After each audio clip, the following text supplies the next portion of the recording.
আচার্যদেব, হ্যাঁ? রক্ষা করুন আচার্যদেব। আরে কি হয়েছে আপনার? আমার মিহিরকে বাঁচান আচার্যদেব। কেন? মিহিরের কি হয়েছে? এই তো বেশ দাঁড়িয়ে আছে। মিহির মিহির যে আর কথা বলছে না। সে কি কথা বলছে না? এ আপনি কি বলছেন? হ্যাঁ আচার্যদেব, সেদিন রাতে আচমকা বিষম খেয়েও ঘুম থেকে উঠে পড়ে। তারপর প্রবল শ্বাসকষ্ট শুরু হয়। আস্তে আস্তে সব ঠিক হয়ে যায়, ও ঘুমিয়েও পড়ে। কিন্তু পরদিন সকাল থেকে দেখছি ও আর কথা বলছে না, আগের মতো খেলাধুলোও করছে না আচার্যদেব। আপনি মিহিরের চিকিৎসার ব্যবস্থা করেছেন? রাজবৈদ্যমশাই দেখেছেন, কিন্তু তিনিও কিছু বুঝতে পারছেন না। আপনি তো অনেক জানেন, অনেক বোঝেন। আপনি এর কিছু একটা প্রতিকার করুন। এভাবে ভেঙে পড়ো না, সব ঠিক হয়ে যাবে। মিহির আমার একমাত্র সন্তান আচার্যদেব। ওর কিছু হলে আমি কিন্তু আর বাঁচবো না। আমি জানি আপনি ঠিক এর একটা প্রতিকার করতে পারবেন। না না, আপনি আপনি শান্ত হন। আমি দেখছি কি করা যায়। আমি মিহিরের সঙ্গে কথা বলছি, দেখছি ওর কি হয়েছে। তুমি ওনাকে নিয়ে একটু ভেতরে যাও।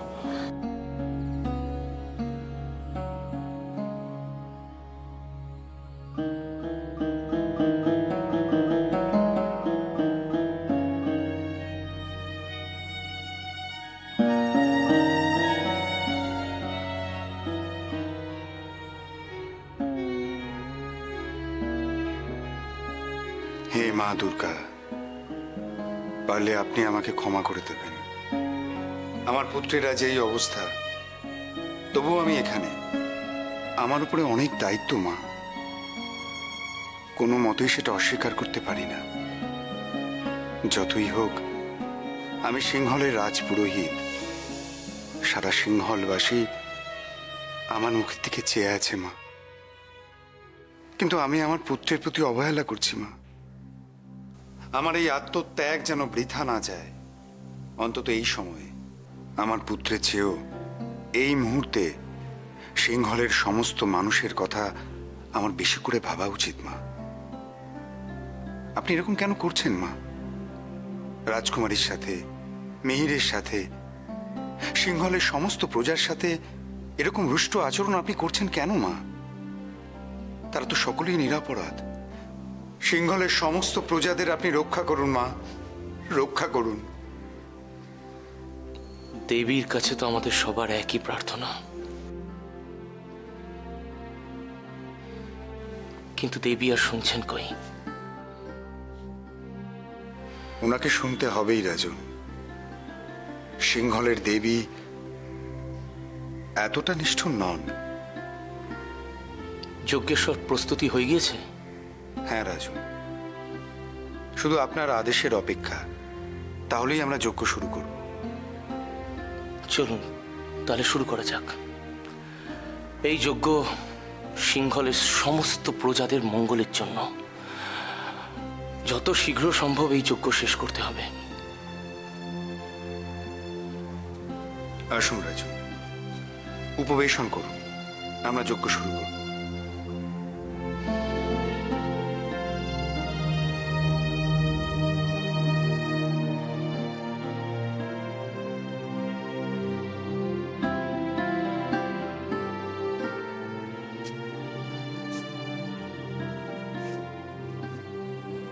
মিহির, মিহির এসো, এখানে বসো।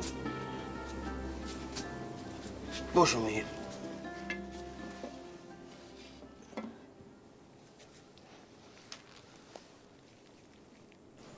কি হলো মিহির? কি হয়েছে তোমার?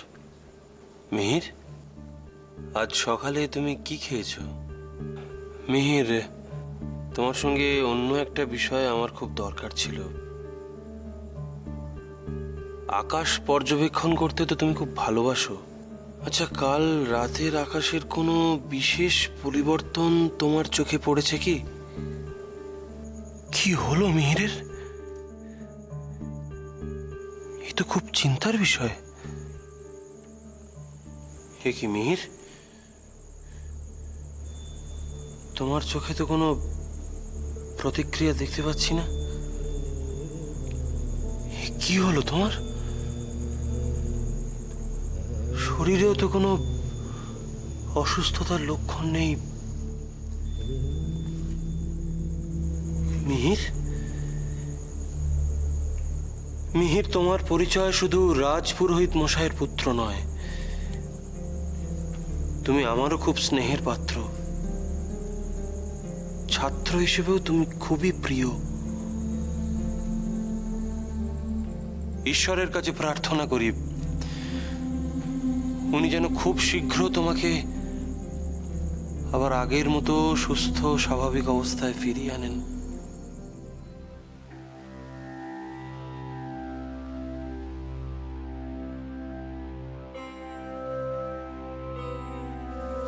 প্রণাম রাজবৌদি। কিছু মনে করবেন না, আপনার অনুমতি ছাড়াই আমরা চলে এসেছি। আসলে খনাকে দেখতেই আমরা। না না, এতে মনে করার কি আছে?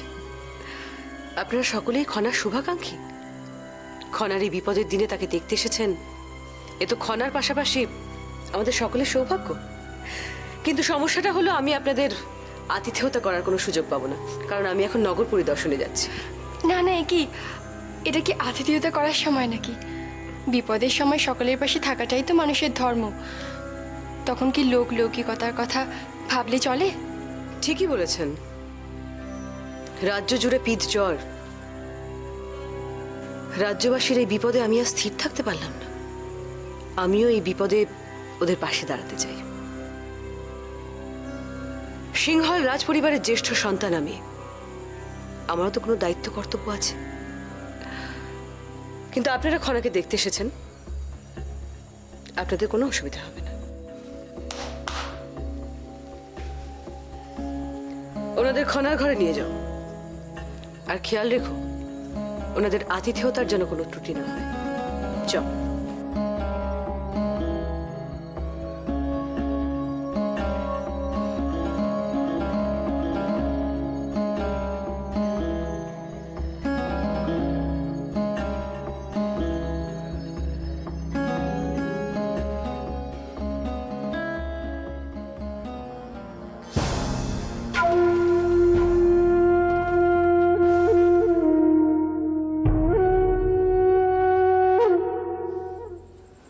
এসো, ভেতরে এসো।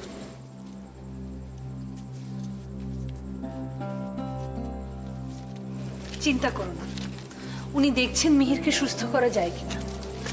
বসো। দুশ্চিন্তা করো না, সব ঠিক হয়ে যাবে। হ্যাঁ, আচার্যদেবের কাছে এসে আমিও তো যেন প্রাণ ফিরে পেলাম। এবার আমার মিহির সুস্থ হয়ে উঠবে। এদিকে চারিদিকে তো শুধুই খারাপ খবর। রাজপ্রাসাদের খবর শুনেছেন? না তো, কেন সেখানে আবার কি হলো? ঘটনার পর ঘটনা।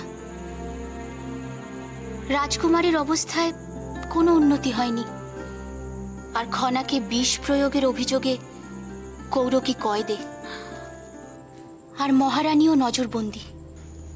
নজরবন্দি? মহারানী এখন কোথায়? রাজপ্রাসাদেই আছেন, তবে তাকে খনার কাছে যেতে দেওয়া হচ্ছে না। কিন্তু কেন? আসলে কৌরকী তো মহারানীর বাপের বাড়ির দেশের লোক, আর মহারানীর অতি ঘনিষ্ঠ। তাই রাজৌদির বক্তব্য যে কৌরকীর এই বিষ প্রয়োগে মহারানীর প্রশ্রয় আছে। না না, ভীষণ অন্যায়। মাকে এইভাবে সন্তানের থেকে দূরে সরিয়ে রাখা। তাহলে খনার দেখাশোনা এখন কে করছে? খনা এখন একা। কেই বা তার দেখাশোনা করবে বলুন? দাসীদের ভরসায় আছে। সে কি?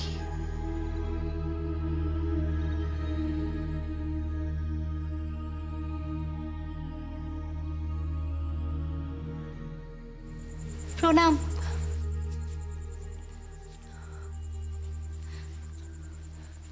দেখো কি অবস্থা হয়েছে রাজকুমারীর, মুখটা কেমন শুকিয়ে গেছে। অথচ এই রাজকুমারী একসময় সারা রাজপ্রাসাদ দৌড়ে বেড়াতো, হাসতো, খেলতো, মিষ্টি মিষ্টি কথা বলতো।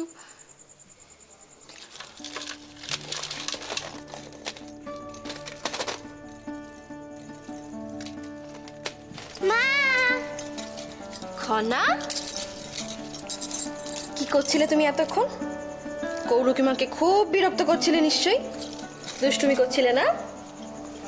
প্রণাম রানীমা। আরে আপনি আসুন আসুন, বসুন। বাবা, আমাদের প্রধানমন্ত্রীর নতুন বউ তো খুব ভালো হয়েছে। দেখি কি মিষ্টি দেখতে। একি, তুমি কথা বলছো না কেন? তোমার কি মন খারাপ? মন খারাপ তো হবেই শোনা, এত দূর মা বাবাকে ছেড়ে চলে এসেছে। বিয়ের পর সব মেয়েদেরই মন খারাপ হয়ে যায়। তুমি একদম মন খারাপ করে থাকবে না। কেউ মন খারাপ করে থাকলে আমার একদম ভালো লাগে না। তুমি একটা কাজ করবে, তোমার দুঃখ হলে তুমি আমার কাছে চলে আসবে। আমার সব পুতুল তোমাকে দিয়ে দেব, তোমার সাথে খেলবো। কিন্তু তোমাকেও কথা দিতে হবে, তুমি সব সময় হাসবে। হাসবো খনামা, কথা দিলাম। আমি তো সব সময় চেষ্টা করছি হাসার, কিন্তু হাসতে পারছি কই।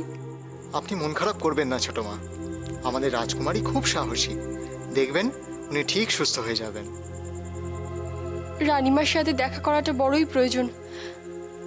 তুমি জানো রানীমা কোথায় আছে? হ্যাঁ জানি, কিন্তু রানীমা এখন ওনার নিজের ঘরে নেই। ওনাকে সবার থেকে আলাদা করে একা একটা ঘরে রাখা হয়েছে। হ্যাঁ জানি। তুমি পারবে একবার তার সাথে দেখা করিয়ে দিতে? আমি চেষ্টা করব, আপনি আমার সাথে আসুন।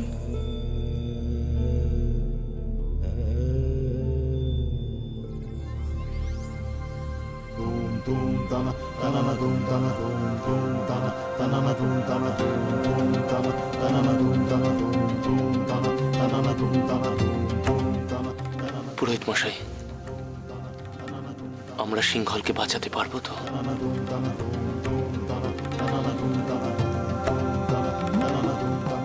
খনা আমার একমাত্র কন্যা, সে এখন জীবন আর মৃত্যুর মধ্যে লড়াই করছে, শয্যাশায়ী হয়ে পড়েছে। কিন্তু বিশ্বাস করুন পুরোহিত মশাই, তার থেকে অনেক অনেক বেশি দুশ্চিন্তা আমি আমার সিংহলের জন্য। আমার সিংহলের নিরপরাধ প্রজারা একের পর এক মারা যাচ্ছে, বৈদ্যের কোনো ওষুধ কাজে দিচ্ছে না। পুরোহিত মশাই, আমি এখন কিচ্ছু বুঝতে পারছি না আমার কি করা উচিত। হ্যাঁ, এ কথা সত্যি যে আমি খনার জন্য দুশ্চিন্তায় আছি, কিন্তু তার থেকে অনেক অনেক বেশি দুশ্চিন্তায় আমি আমার প্রজাদের জন্য আছি। যখন দেশের রাজা তার কন্যাকে ছেড়ে প্রজাদের জন্য এত ভাবছেন, তখন আমারও মনে হয় আমিও মিহিরকে একা রেবতীর কাছে ছেড়ে এসে হয়তো খুব একটা ভুল করিনি। হে মা দুর্গা, যে দেশের রাজা এত মহৎ, প্রজাদের জন্য এত দুশ্চিন্তা করছেন, প্রজাদের যাতে ভালো হয় সেই নিয়ে ভাবনা চিন্তা করছেন, তার উপর এত অনাচার কেন মা? শুধুমাত্র রাজা বলে? সিংহলের সবাই পাপ করবে, তার শাস্তি শুধু ওনাকেই কেন ভোগ করতে হবে? রক্ষা করুন, রক্ষা করুন সিংহলকে মা দুর্গা, রক্ষা করুন।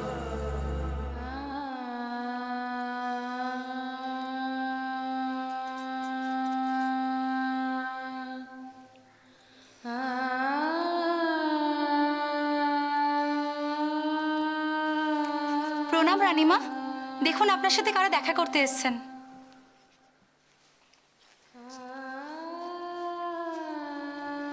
আপনারা বরং কথা বলুন, আমি আসি।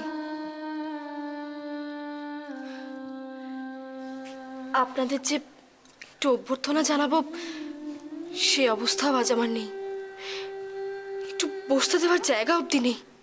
না না রানীমা, উতলা হবেন না। আপনি তো দেশের রানী, আপনি কোনো প্রতিবাদ করছেন না, মুখ বুজে এভাবে রয়েছেন। কার কাছে প্রতিবাদ করব উৎকর্ষ? মহারাজ বলে গেছেন আমি প্রাসাদের সর্বত্র যেতে পারি, শুধু খনার ঘর ছাড়া। তাহলে আপনি এখানে এভাবে রয়েছেন কেন? আমার অপরাধে খনাকে আমি নিজের হাতে বিষ খাইয়েছি, এটা তো আমার অপরাধ। আমার পক্ষে আপনাকে এই অবস্থায় দেখা সম্ভবপর নয় রানীমা। ছোট মা, আমি বাইরে আছি। রানীমা, প্রণাম। যে যাই বলুক রানীমা, আমি বিশ্বাস করি না রাজকুমারীকে বিষ দেওয়ার ঘটনায় আপনি জড়িত। আর কৌরুকে কি আমি যতদূর চিনি তার পক্ষে এই কাজ করা অসম্ভব। বিশ্বাস করুন, আমি যত না নিজেকে নিয়ে চিন্তিত, তার চেয়ে বেশি চিন্তিত খনা আর কৌরুকে নিয়ে। কৌরুকি বিনা অপরাধে শাস্তি পাচ্ছে। যতই হোক, ও তো এক মন্ত্রীর মেয়ে, ওরও একটা আত্মসম্মান আছে। বারবার ওকে দোষী সাব্যস্ত করে ওর আত্মসম্মান ভেঙে গুঁড়িয়ে দেওয়া হচ্ছে। আপনি আপনি দয়া করে কৌরুকের জন্য কিছু একটা করুন। প্রয়োজনে আপনি ওর সঙ্গে দেখা করুন। এইভাবে বলবেন না রানীমা, আমি আমি কৌরুকের সাথে কথা বলবো, কিন্তু তা কি করে সম্ভব?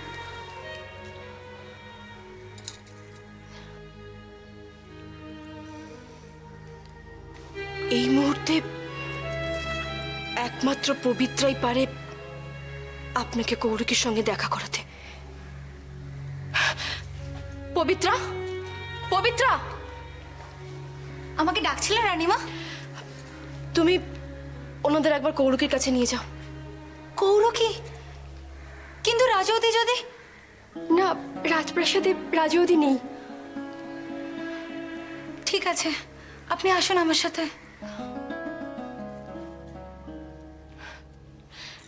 আপনি আপনি দয়া করে কৌরুকির পাশে থাকবেন। অবশ্যই রানীমা।